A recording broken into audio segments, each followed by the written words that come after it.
এখন আবার কে এলো? তুমি কে?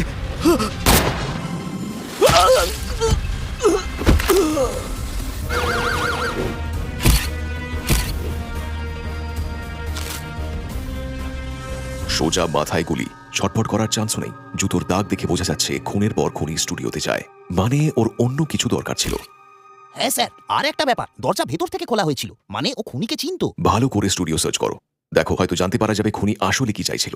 আর জুতোর দাগ প্রিন্ট করতে পাঠাও।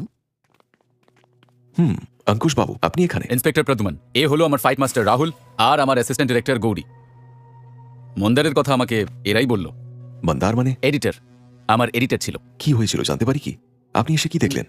স্যার, আমি তো একটা কাজের স্টুডিও এসেছিলাম, দরজা খোলা দেখলাম আর ভেতরে ও আমাকেই প্রথম ফোন করেছিল, আমি পুলিশকে ফোন করি। আচ্ছা, আর কাউকে দেখেছিলেন আপনি?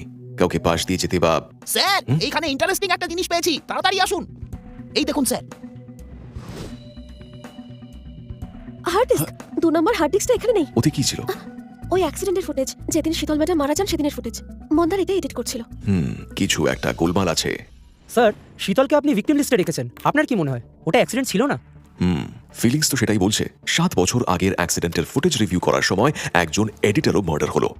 এই দুটো মৃত্যুর নিশ্চয়ই কোনো কানেকশন রয়েছে। আর ওই অ্যাক্সিডেন্টের ফুটেজেরও কোনো ব্যাখ্যা নেই। আপনার এই 3 জনকেই সন্দেহ কেন স্যার? কারণ কাল রাতে মন্দার এডিট করছে এটা শুধু এরা 3 জনেই জানতো। Time of death 9 PM to 10 PM। আপনাকে জুতোর প্রিন্টটাও মেল করেছি। দেখো, মন্দার কাল রাত 9টা থেকে 10টার মধ্যে মারা গেছে। এক কাজ করো, অঙ্কুশ, গৌরী আর রাহুলের কল ডিটেলস বের করতে বলো সুশীলকে। আর হ্যাঁ, জুতোর দাগও ম্যাচ করাতে হবে, চেক করো। দেখে মনে হচ্ছে জুতো পুরুষ মহিলা যে কোনো কারো হতে পারে। কিন্তু এরা তো ওই দিন মহরত পার্টিতে ছিল। রাইট, কিন্তু ওদের মধ্যে কেউ চুপচাপ বেরিয়ে গিয়ে মন্দারকে মেরেও তো ফিরে আসতে পারে। স্যার, আমাদের এই 7 বছরের পুরনো কেসটা একটু দেখতে হবে। এখন তো আমারও মনে হয় এই দুটো কেসে নিশ্চয়ই কানেকশন আছে। কাল রাতে আপনি 9টা থেকে 10টার মধ্যে কোথায় ছিলেন? এ আপনি কি জিজ্ঞাসা করছেন? কোথায় আবার থাকবো? ফিল্মের মহরতে ছিলাম, সেখানে প্রেসের লোকও ছিল।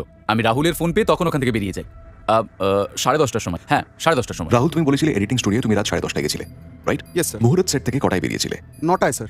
ওই রাইটারের অফিস থেকে স্ক্রিপ্ট কালেক্ট করার ছিল স্যার। আর গৌরী ম্যাডাম, রাইটারের অফিস থেকে সোজা স্টুডিও নাকি মাঝ রাস্তায় আর কোথাও গিয়েছিলেন? 9টায় এখান থেকে রাইটারের অফিসে গিয়েছিলাম, ওখান থেকে এডিটিং স্টুডিও 10:30টায় পৌঁছে যাই।